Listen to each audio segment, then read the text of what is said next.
namoota akka walitti qabaa jiru kan beektan jireenya nama sanaa irraa buqu jabinni yookiin hafuurri ijaa yoo ta'u immoo ko'ummaa gargar ba'iinsa akka sirratti goonu ni ajajamna.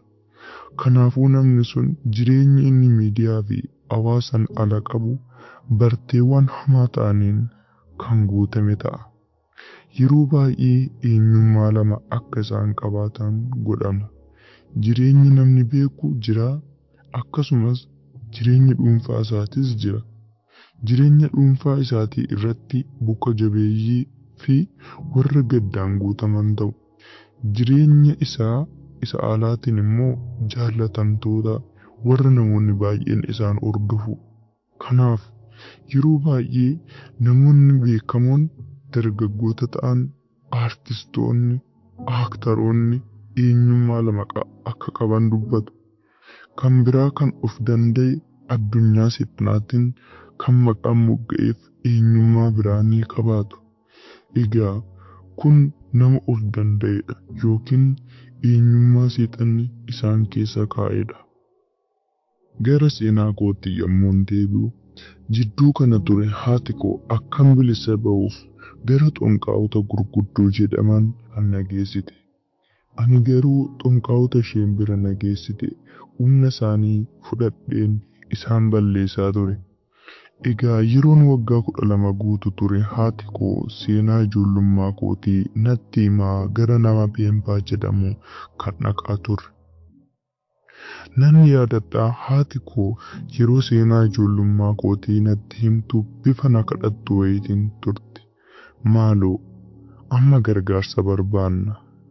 Wanta kana keessaa bilisa ba'i jechuudhaan gara Beembaa kan jedhamu caakkaa Tanzaaniyaa bira yeroo geenyu wanti tokko uumame. Achitti haati koo furmaata siif ta'a jettee namni isheen bira nageessite ani addunyaa afuuraa irratti durseen beeka ture. Kana dura nama kana miidhuudhaaf balleessuudhaaf yeroo naqu namni kun na kadhatee beeka. Akkas naan jedhee ture. Maaloo ani nama guddaadha. Ana irratti humna kee hin balleessin. Wanta kan koo ta'e hundumaa fudhachuu dandeessa jedhee na kadhatee ture. Anis kanumaafan dhiisee ture. Yeroo kana egaa bakka sanatti tajaajilaa kan turte xonqaayin biraa haadha kootiin akkas jette. Jira kan jedhame biyya lafaarra kan jiru hojii xonqolaa kamiyyuu kan hojjetu mucaa kana gargaaruu hin danda'u. Kanaafuu maaloo yeroo kee hin fixin. Garuu mucaa kana waan bilisa baasuu danda'u tokko sittan hime.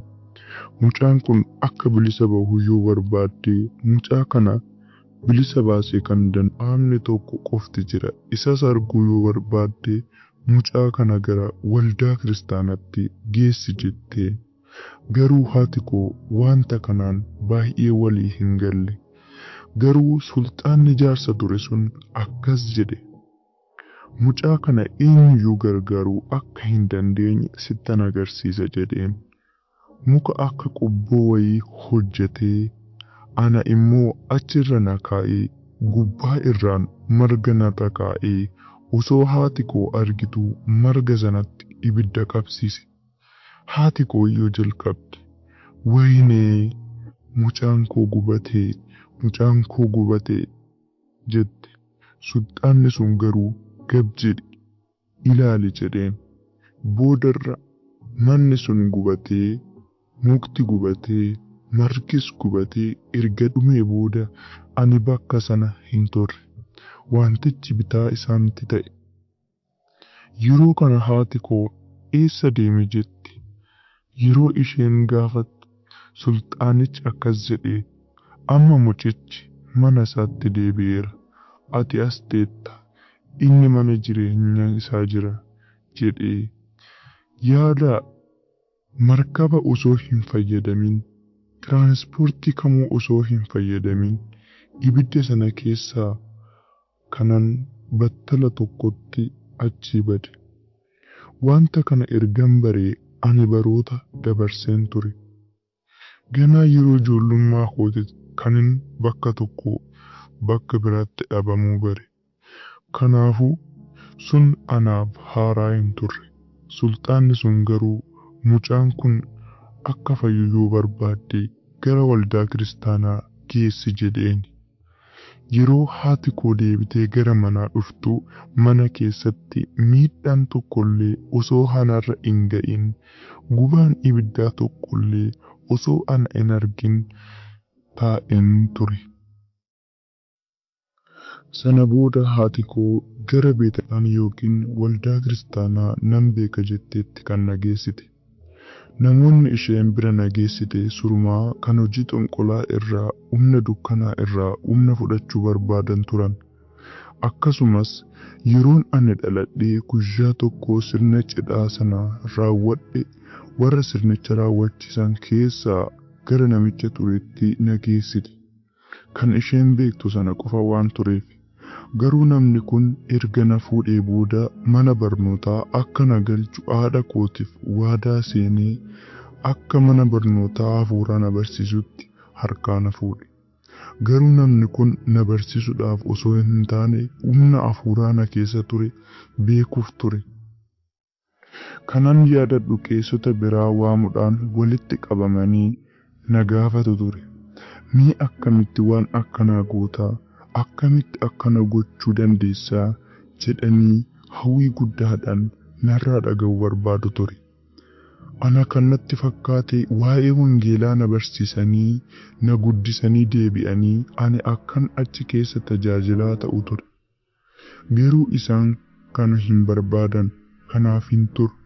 Gonkumaas waa'ee kanaaf karoora hin qaban.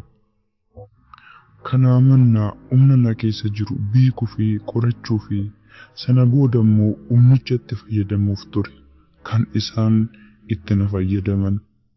Waggaa 12 irraa kaasee sanatti ture guddachuun koo kanaan jalqabe. Guyyaa hundumaa galgala kitaabota fidanii dhufanii waa'ee addunyaa hafuuraa na gaafatu ture.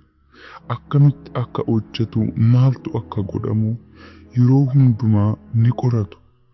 Waggootaaf haala kanaan ture namoonni waa'ee wangeelaatii fi waa'ee Yesuus na barsiisuu qaban sirumaa anatu waa'ee xonqolaa fi waa'ee hojii hafuuraa isaan barsiisa. Ani immoo haala kana jaalladheen ture.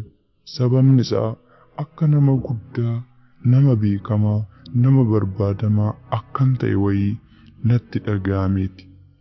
Dhuma bara tokkootti namoonni kun carraa barnootaa tokko siif argineerraa gara Awurooppaatti si erginaa naan jedhan. Yeroo kana ture egaa gara abbaa kootitti kan bilbilan. Innis namni tokko itti waamamaa ta'ee mallatteessuu qaba ture. Yeroo kana ture yeroo jalqabaatiif kanin abbaa koo wajjin wal arge. Egaa anis barnoota amantii barachuudhaaf gara Awurooppaatti biyya Xaaliyaanii beekumsa dabalataa argatta jedhamuudhaan ergame. Egaa qeessota lamatu na fuudhuudhaaf dhufe. Bakka sanatti waa'ee koo na gaafatan. Beekumsa baay'ee akkan qabuu fi addunyaa hafuuraa baay'ee ani isaanitti mul'isuudhaan baay'een isaanii hin dinqaman. Namni kun teoloojii hin baranne akkamitti addunyaa hafuuraa kana hunda beeke jedhan. Yeroo jalqabaatiifis gara Awurooppaa na geessan. Yeroo sanaa kaaseen ture wanti tokko kanan hubadhe. Hojii xonqolaa Afrikaa keessatti hojjetamu keessaa bahee Awurooppaa fi bakkee adda addaatti yookiin bifa ifaa ta'een gara isa hojjetuu fi sirna waaqeffannaa seexanaa kan raawwatu keessa galuu kanan danda'e. Wanta tokkoon yaadachiisa. Afrikaa keessatti kan hojjetu karaa aadaatiin kan jiru namoonni xonqolaa tokko faana kan wal qabatanidha. Hojiin seexanaa Awurooppaatti hojjetamu immoo bifa of danda'een akka waaqatti lakkaa'amee jira. Sirna adda addaa keessa seenuudhaan bifa ammayyaa'aa ta'een hojjetama. Egaa isa kana immoo gochuudhaaf ammas gara hojii kanaa seexanni na galchuu yeroo barbaadu irra deebiidhaa miira na keessatti hafee fedhii koos na keessaa fuudhuu qaba ture. Kanaafuu turtii koo Xaaliyaan ture keessatti guyyaa hundumaa seexanni keessonni kun akka soodomummaa narratti raawwatan godha ture. Kun guyyaa guyyaadhaan narratti raawwatama ture. Kun anaaf turtii baay'ee cigaasisaa kan jedhamu ture. Waggaa 5 guyyaa guyyaa akkuma nama beetaa kiristaanii gaggeessutti. Garuu halkan furii darbanii soodomummaa narratti raawwatu turan. Jidduu kana waggoota 5 dhiphina akkanaa keessa ergan darbee booda sababa yaalatiin gara ogeessa fayyaatti sammuutti na geessan. Kanaanis guutummaan guututti maraatuu ta'ee akkan hafuuf guyyaa guyyaadhaan qorichoota hamoo ta'an akkasumas kan nama of wallaalchisan kan nama hadoochan naaf kennaniin liqimsaan ture. Adoochaa kana keessa akkan darbu godhanii ji'a 6 guutuuf beekumsa na keessa ture baasaa turan. Kana jechuun foon koo qofti jiraatee sammuun koo garuu akka maraate yookiin qorichoota sanaan akka waan adoodee ta'ee ture. Kana keessan odeeffannoo fi yaada seexanaa bakka biraatti argachuu hin dandeenye ana keessaa dirqamaan fudhatu ture. Akkanas ta'ee foon koo fedhii isaaniitiif itti fayyadamu turan. Kan hundumaa keessaa garuu wanta tokkoon hubadhe. Wanta isaaniif kennuu hin dandeenye tokko, odeeffannoo madda isaa argachuu hin dandeenye tokko akka na keessa tureen hubadhe. Kana argachuuf jecha rakkina baay'ee keessa na dabarsu turan. Amma garuu akka naaf galetti ani hojii sana keessa jiraadhullee garuu Waaqayyo wanti inni garaa naaf laafa tokko akka jiruun hubadhe. Haala dukkanaa sana keessa taa'ee anis wanta tokko akka isaan bira hin geenye hin argine kan golgee dhokataa ta'e keessa koo humse akka jiru nan hubadhe. Sababni isaas tarii kutaa sana beekanii osoo laphee koo guutummaatti banameera ta'ee haalan keessaa ba'uu hin dandeenye keessan gala ture. Wanta kana hundumaa erga yaalanii booda humna kamiyyuu na keessaa argachuu waan dadhabaniif deebisanii bakka dhaloota koo gara Ugaandaatti na deebisan. Ergan Ugaandaa deeme garuu ji'a 6 booda namoonni 2 Xaaliyaanii gara koo dhufan. Yeroo kana yeroo dhufan garuu guutummaan guututti haala jaalala fakkaatan fakkeessanii dhufan. Sababni isaa lapheen koo kan banamuu danda'u karaa sana qofa akka ta'e hubataniiru. Kanaafuu lamaan isaanii keessaa inni tokko abbaan siif ta'uu barbaada, ani abbaa keetii naan jedhe. Yeroo kana inni akkas naan jedhu lapheen koo ni baname. Yeroo dheeraaf mucaa abbaa barbaadutti waanan tureef battalumatti karaa dadhabbii kootii argatan. Garuu erga akkas naan jedheen booda akka lapheen koo baname yeroo beekee wanta tokko godhanii deeman. Bakka sanatti akka waan addunyaa afuuraa irra jiruutti gooftaa godhanii guutummaa Ugaandaa irratti namoodanii deeman. Yeroo sana ani yeroo waggaa 3 miirri awwaalame akka jirutti ta'ee abbaa barbaaddu keessa koo ture. Abbaan siif ta'a yeroo inni naan jedhu laphee koo guutummaatti hin bane. Garuu inni kana booda ati bulchaa kan taate bulchaa taata naan jedhe. Kana jechuun akkan kanaan dura hojjechaa turetti qofa osoo hin ta'in akka isaanitti magaalaan naaf kennamee kanan to'adhu. Akka gooftaa tokkoon ta'e addunyaa afuuraa Luusiferiin maa'iragii gooftummaatiin eebbifamee kan hojjechuu jalqabe. Gurguddoota kan jedhaman biyya adda addaa kan bulchan walga'ii isaan itti walga'an sana anis kanan hirmaadhuuf biyya tokko addunyaa afuuraatiin kanan bulchu godhameen kanan muudamee ture. Boqonnaa jireenya koo kan itti fufu immoo bifa kanaanan jalqabee ture. Namtichi gaafii gaafatu akkas jedhee gaafata. Egaa amma aangoon sitti kenname kun kan dura sitti kenname irraa maaliin adda ta'e jedhee gaafate. Jeemsis yeroo deebisu dura osoo ani homaa hin beekinii fi dirqamaan hojii xonqolaa fi hojii dukkanaa kanan jalqabe. Seexanaan muufkameeni.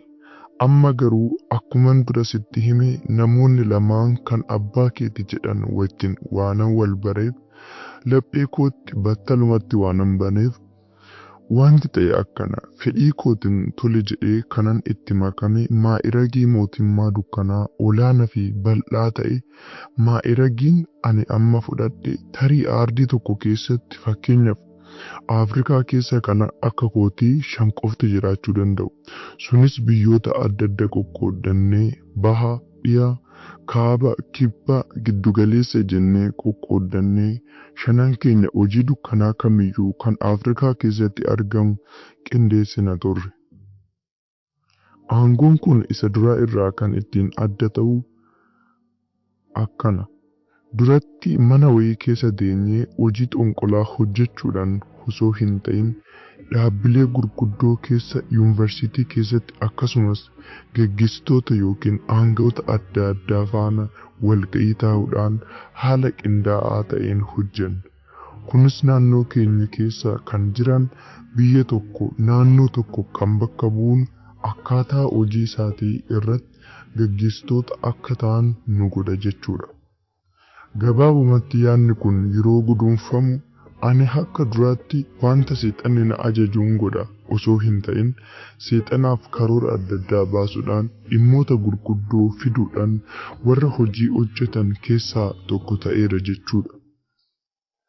Hojii koo jalqabaas kan ture yuunivarsiitii Ugaandaa keessa akkan seenu godhame. Hojii dukkanaatiif namoota barattoota 5,000 ta'an akkan qacaru ture. Kanin qacarus warreen damee adda addaa keessatti baratanidha. Fakkeenyaaf karaa fayyaa, karaa seeraa akkasumas barattoota ogummaa kamiyyuu keessa seenanii baratan warra ciccimoo ta'anii fi hubannaadhaan guutaman ture. Egaa namoonni kun akkuma barnoota isaanii yuunivarsiitii fixaniin yeroo sana miseensota keenya ta'u. Bakka itti hojjetan yookiin bakka itti nagadanitti namoonni akkanaa bakka gurguddaarra jiru. Dandeetti warra kaan qacaruus ta'ee fiduu isaanii qabaniif isaanitti fayyadamu. Egaa namoonni akkanaa beekamoo fi iddoo gurguddaa irra waan jiraniif isaan akkanaa wantuu akka hojii seexanaa hojjetan yookiin akka isaan xonqolaa keessa jiran hin tilmaamu. Kanaafuu isa kana keessatti itti gaafatamummaan koo inni ijoon gara yuunivarsiitiin seene namoota fileen adda baasa.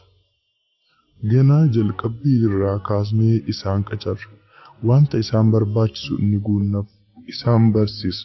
Qarshiidhaan akkasumas wantoota isaan barbaachisu hundumaa isaaniif bitaan ture. Sana booda garuu karoorri koo dhumaa gara Ugaandaatti deebi'ee ikonomii yookiin diinagdee akkasumas gabaa to'achuu ture.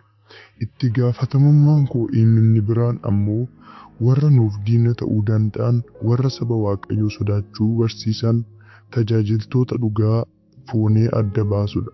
Gaa'ela isaanii irratti rakkina uumuu, hojii isaanii irratti rakkina uumuu, waldaa isaanii keessatti akka wal qoqqoodan gochuu fi kan kana fakkaatan isaan cabsuu fi isaan kuffisuun hojii keenya isa ijoo ture. Qalbeeffadhaa.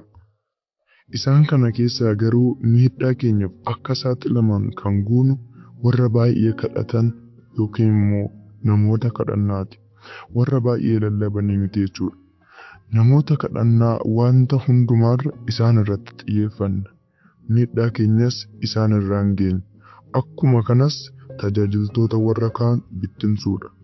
Namoota gara soomsalootatti yookiin soomsagadaatti warri waaman akkasumas warri namoota qalbii jijjiirrannaadhaaf walitti qaban waldoonni akkanaa nurratti rakkoo guddaa uumu.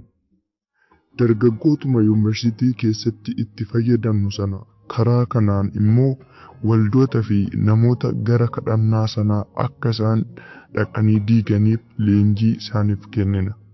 Namoota Waaqayyoo warra ta'an sagaagalummaadhaan akka isaan kuffisan, qulqullummaa isaanii akka isaan hir'isaniif karaa adda addaatiin isaan ergina.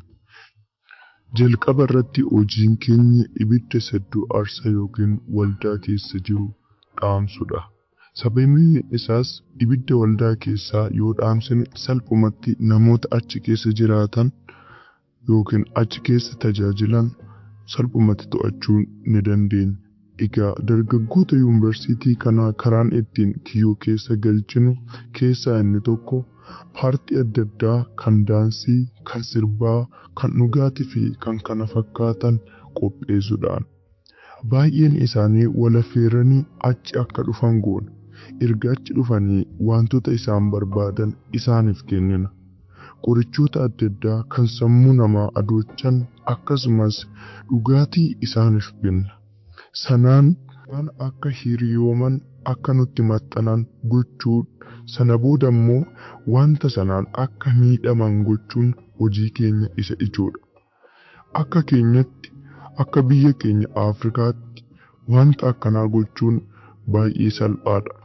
Sababii isaas dargaggoonni baay'een kan guddatan maatii hiyyeessaa keessattidha. Mucaa maatii hiyyeessaa keessatti guddate immoo salphumatti kiyyoo keessa galchuun ni danda'ama. Fakkeenyaaf osoo fooqii binne, makiinaa gurguddaa oofuu osoo jalqabne salphumatti dargaggoonni kun gara keenyatti harkifamu. Egaa kana hundumaa gochuun nuuf salphaa ture. Manneen bituun, makiinota bituun, wantoota dargaggoonni barbaadan bituun baay'ee salphaadha. Nan yaadadha sorumaa samoona sana waggaatti qarshii naannoo biliyoona 6 oliin baasan ture. Waggaa tokko qofa keessatti sanaa ol baafna turre. Kana jechuun waggoota 20 dura jechuudha. Qarshii kana immoo kan argannu aangawoota iddoo olaanaa irra jiran irraa, qabeenya warra qaban irraa, warra hojii olaanaa hojjetan irraati. Sababni isaa namoonni kun qarshii isaanii yoo gara kootti hin finne hojii isaanii irra, aangoo isaanii irra, qabeenya isaanii irra turuu akka hin dandeenye ni beeku. Kanaafuu dirqama isaanii qarshii isaanii gara keenya fidu turu. Qofa wanta hundumaafuu karaan qaban ture. Qarshiidhaaf, aangoodhaaf, humnaaf wanti hundinuu harka koo keessa ture. Kaayyoon keenya inni ijoon garuu wantoota kana hundumaa fayyadamnee jireenya namaa gara fuulduratti jireenya gaarii qabu balleessudha.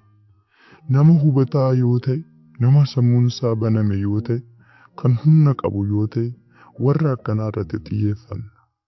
Sababiin isaas namni tokko hubataa ta'ee, kan sammuun isaa baname ta'ee, collee ta'ee, kan qarshii hin qabne yoo ta'e, yeroo kana nuti qarshii keenyatti fayyadamnee gara mootummaa keenyatti isaan kiyyeessina. Nama akkanaa kiyyoo keessa galchuun nuuf salphaadha. Fakkeenyaaf kaffaltii mana barnootaa kan waggaa tokkoo siifan kaffala yeroo jettuun baay'ee gammadu. Kaffaltii waggaa mana barumsaa ni kaffallaaf. Sanatti fufnee kennaa adda addaa isaaniif kennina. Kana booda gaaffii nuti dhiyeessinuuf diduu hin danda'an. Sababiin isaa yeroo tokko laphee isaanii bananiiru. Wanta baay'ee nu harkaa fuudhaniiru. Qarshii nu harkaa fuudhaniiru. Kanaafuu wanta itti fufnee isaan gaafannu diduudhaaf carraa hin qaban. Yoo didan illee tokko tokko ni du'u. Yookiin wanti ulfaatan akka isaan irra ga'u boona. Yoo hin taane immoo ragaa sobaatiin yookiin wanta isaan raawwataniin ammee wanta sanaan isaan qabna. Akka isaan hin dinne goona. Fakkeenyaaf yoo barsiisaa ta'e inni barattuu isaa wajjin dogoggora akka hojjetu goona. Barattuu sanaan immoo kallattiidhaan akka isheen waraabdee dhiyeessituu fi yoo innis wanta nuti isa jenne gochuu dide yookiin gochuu dhaabe wanta sana akka isheen addunyaatti uummatatti agarsiistu goona. Wanti akkanaa salphumatti illee akka isaan hojii isaanii dhaban godha. Sana malees akka isaan maqaa isaanii dhaban godha. Kanaafuu gonkumaa nu waliin waliigaluu diduu hin danda'an. Filannoo waan hin qabneef deebi'aniituma ajaja keenya jalatti bulu. Egaa wanta kana nutu isiniif dhaamna humtuu hin uumamu humtuu hin beekus jennee hojii barbaannu akka hojjetan goona. Kana hundumaa yeroon godhu garuu ani nama umurii mana 20 keessa jirudha. Barataa yuunivarsiitiitti ture. Yuunivarsiitiin ani itti baradhu irraa kan hafe yuunivarsiitii guutummaatti jiran keessatti qophii sirbaa daansii adda addaa qopheessuudhaaf anaaf salphaa ture. Sababni isaas beekamoo warra jedhaman weellastoota salphaatti fiduu nan danda'a. Sababiin isaas qarshii qabaa walitti dhufeenyas qaba ture. Anis itti gaafatamummaa fi hojii sana baay'een jaaladhan ture. Gaaf tokko garuu akkanatu ta'e. Akka lakkoofsa Awurooppaatti bara 1996 irratti inni tokko olii dhufe. Innis Ugaandaa gadi dhiisatii bahaa kan jedhu ture.